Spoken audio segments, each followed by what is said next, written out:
अस्सलाम वालेकुम। मैं हूं इजाज़ कुलसम। हम जिस माशरे में रहते हैं यहाँ पर रिश्ते निभाने के लिए दिल बड़ा करना पड़ता है, तनकीद सहनी पड़ती है, ताने सहने पड़ते हैं, लोगों की बातें सुननी पड़ती हैं, दिल बड़ा करना पड़ता है। आप पे बिला वजह तनकीद भी होगी, आपके किरदार पर उंगलियां भी उठाई जाएंगी और आपके अंदर ये ख्वाहिश पैदा होगी, ये बात आपकी आएगी कि मुझे इनसे बदला लेना है। तो यकीन रखिए कि अल्लाह बेहतरीन बदला लेने वाला है।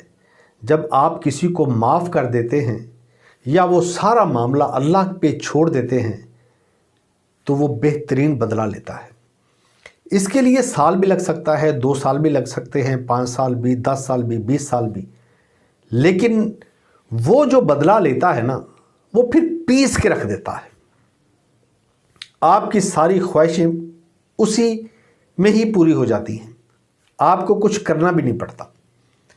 अगर कोई बिला वजह आप पर तनकीद करता है, आप पर कीचड़ उछालता है और वो चीज़ आपके अंदर मौजूद नहीं, तो यकीन जानिए ये मामला भी अल्लाह खूब देखने वाला है और आपको इस चीज़ से भी डरना नहीं चाहिए।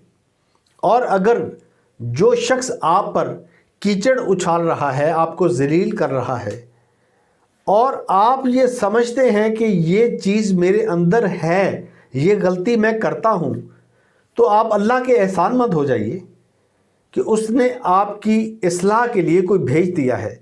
उस गलती को सुधारिए, ठीक कीजिए।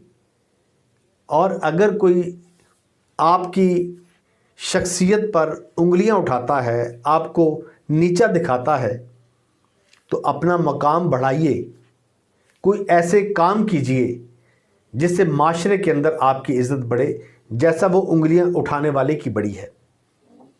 ख़ुद को ऊपर लेके आएं, इसके लिए स्ट्रगल करनी पड़ेगी, मेहनत करनी पड़ेगी, लेकिन अपने अंदर वो जज्बा बदला लेने का, उसको नीचा कर लें, वो सारे मामलात अल्लाह पे छोड़ दें, तो यकीन जानिए मामलात बड़ी हद तक आपके हक़ में जाएंगे। अस्सलाम वालेकुम।